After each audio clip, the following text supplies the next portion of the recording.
The Securing Agriculture Workforce Act of 2026. Amnesty for the ag industry.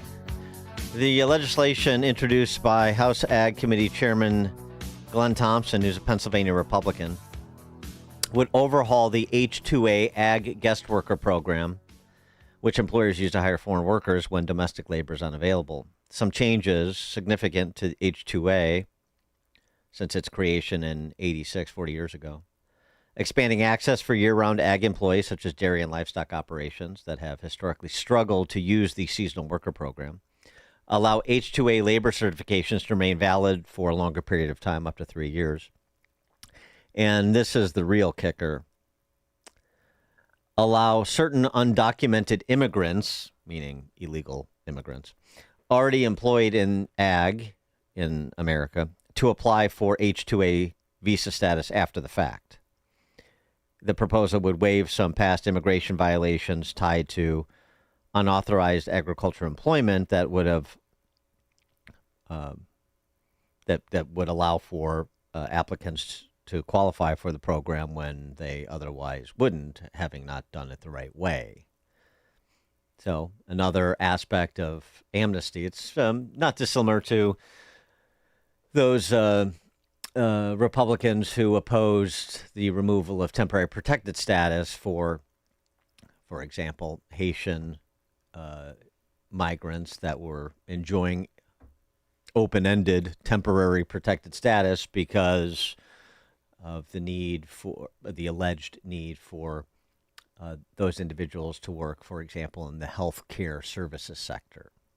Same sort of argument that's being made sector by sector for, particular narrow interests of particular politicians. Trump has not taken a position on the legislation yet, saying he will look into it. Someone who has looked into it and has a view on it. Ammon Blair is a former U.S. Border Patrol agent. He's also a veteran, and he's currently a senior fellow at the Texas Public Policy Foundation. Ammon, Blair, thanks so much for joining us. Appreciate it. Yeah, thank you for having me. So is this something that, even if it's a violative of sort of hardline conservative positions on amnesty, that the agricultural sector needs, and we must be willing to indulge in a little hypocrisy as the tribute that vice pays to virtue? What's funny is I guess we should probably take a step back in terms of why, because I think there's about a little over 400 agricultural groups that are supporting this bill, and why they would need to or say that they need to support this bill. If you look at our current ag system, you'll see that a majority of our agriculture, regardless of the commodity, has been somewhat completely verticalized and consolidated. And so when you have independent farmers and ranchers or those in the dairy industry or whatever commodity having to try to compete for market access, whether that's your local community or large retailers, who are they having to compete with in such a system? Well, a majority of the time, they're now competing with cheap foreign imports. And if you look at the current trade deficit, specifically with Mexico and other countries, you'll see now that a majority of our imports, a majority of our fruits and vegetables, meat, and everything else that we consume is actually imported. So these farmers and ranchers now are in a situation where they're competing to get their product to you and me and your listeners. And yet they're receiving pennies on the dollar, and they're competing against foreign countries and organizations that don't have to meet the same policies and regulations. So now they have to either do a few things. They have to go bankrupt, change professions. They have to then decide, what, if I want to stay in this game, I'm going to have to increase my yield or commodity so that I can actually try to make a living in this. And so by doing so, they have to have now labor on their operations. And so they have a few choices. Americans, H-2A visas, which is high cost due to all the costs, or illegal labor. And so because we've created a kind of like a wicked problem where our consumer base is so focused on affordability, as it should, but consumer welfare and in cheap goods, we are now needing cheap imports of human beings to work those fields.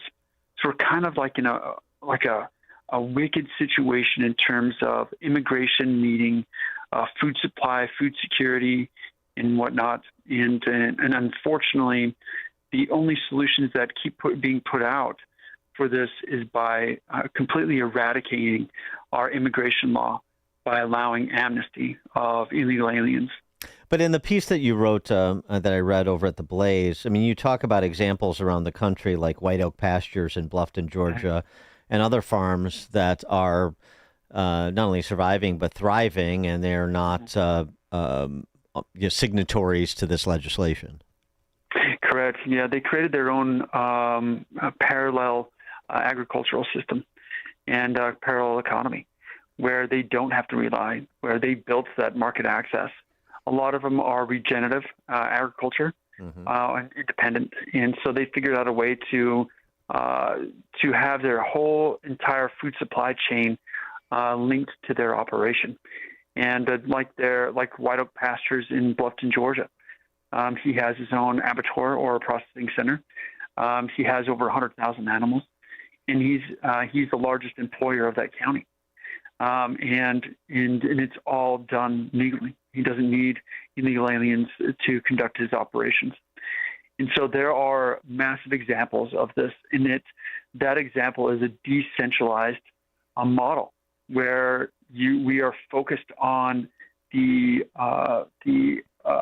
Main Street businesses in local economies, as opposed to kind of like the large corporations, transnational corporations, or organizations that are in the S&P 500.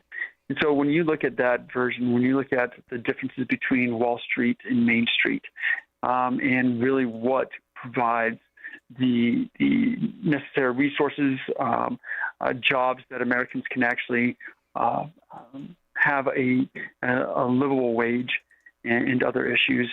Those are like in what I mentioned in the Blaze article, those operations are viable. However, our current regulations and policies kind of favor large corporations. And so that's we are working at Texas Public Policy Foundation on trying to work with organizations such as White Oak Pastures, such as independent associations like RCAF USA and others, as well as ourselves that delve into immigration and national security, on coming up with ways and means that we can provide information and resources and solutions to the USDA, to DHS, to others. So, I mean, is this just a classic tale of rent seeking by those who have the influence to rent seek and kind of get special deals? I mean, it's sort of and you know, everybody appreciates and loves the farmer, you know, in theory, because you think in your mind of the family farm. But what you have now, as you're discussing, is big agribusinesses that have a lot of political sway and can set themselves up to cut special deals and get special protections and special arrangements via the government, rent seeking. And so on the one hand, they're getting protected by tariffs and pushing for that. And then on the other, they're getting effectively subsidized labor, or they will, with the changes proposed in this legislation I described.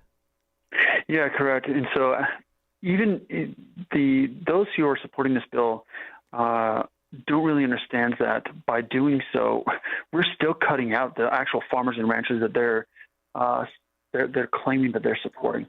They're completely subverting the entire process of a domestic food supply chain, and in supporting, like you said, the rent seekers, and so, you know, a lot of a lot of the farmers, especially like chicken farmers and those in the meat industry, whether that's chicken, pork, lamb especially, they're all serfs, unfortunately.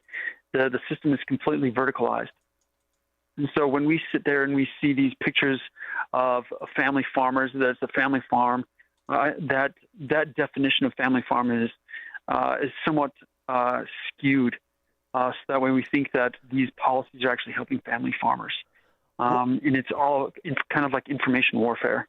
So in terms of enhancing our ability to be, to borrow a phrase, food secure, food independent, neither the proposed amnesty provision in that legislation or the tariffs are aiding in that objective. Is that correct? Yeah, some. There are certain tariffs that actually would assist, especially in terms of beef. Look, our cattle supply is at its 50-year low. We don't have the capacity right now to feed Americans, and we just continue to bring in cheaper imports, whether that's from Argentina, Brazil, or other countries, as opposed to trying to increase our domestic cattle inventory, as well as our domestic cattle businesses by going and supporting the local processing, distribution, and market access. So certain tariffs would assist in that aspect if they. You'll notice if you look at all the main meat packers, and we'll target them first for a moment. If you look at like Cargill or National Beef or JBS, and if they are opposing certain tariffs, you'll understand if that tariff is good or bad for the domestic supply or independent cattlemen, because typically they do not support domestic cattle industry. They support their bottom line, and that's a return on investment. And so they're going to try to get the cheapest product available and to the highest consumer, which is us. And so that's kind of a way to see whether the tariffs are going to be good for domestic supply. If those that are looking to subvert our own sovereignty for their own financial welfare and well-being, and see their stance on this issue, is kind of a good buffer to see which way is right and which way is wrong. Let me ask you your assessment on something else that was argued at the outset of Trump's use of tariffs, not just in the agricultural sector, but in many sectors, which is, he's using tariffs as a cudgel to essentially open markets and net create a lower tariff environment with our trading partners. So the point is to inflict some short-term punishment with increasing the price of access to U.S. goods for the purpose of getting them to lower their trade barriers so we lower ours, and it's a more productive environment for all parties involved.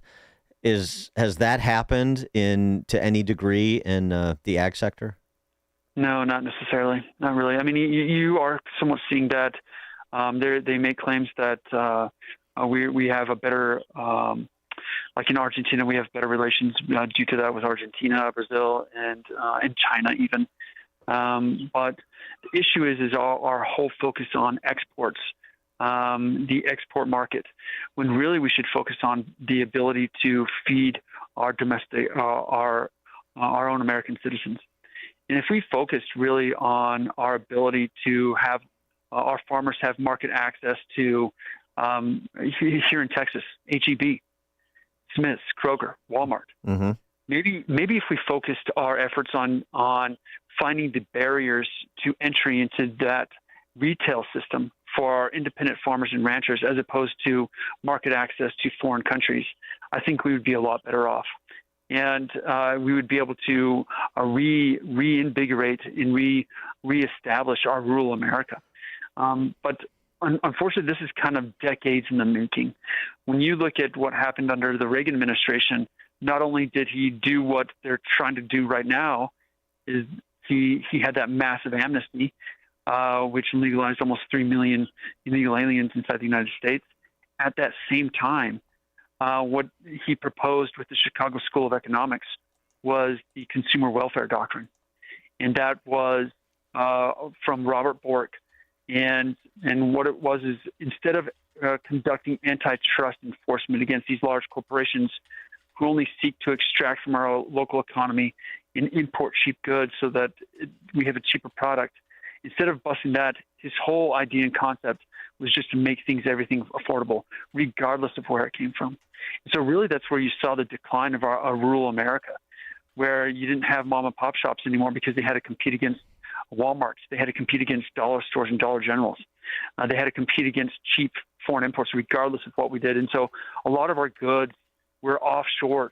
And it wasn't just any good. It was also all the things. If you look at the top 10 traded items under the current trade agreements between Mexico and Canada, we've offshored all of that, whether that's auto parts, agriculture, you name it.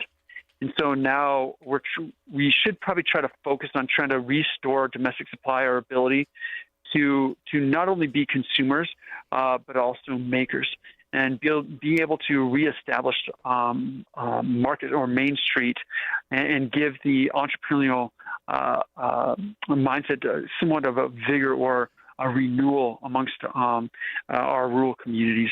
And so if we focused, instead of these tariffs, tariff this, tariff that, if we focused at what we've done to ourselves, instead of what we claim other countries have done to us, that it was an unfair trade, maybe we should look at our own unfair practices with our farmers and ranchers to our local market access.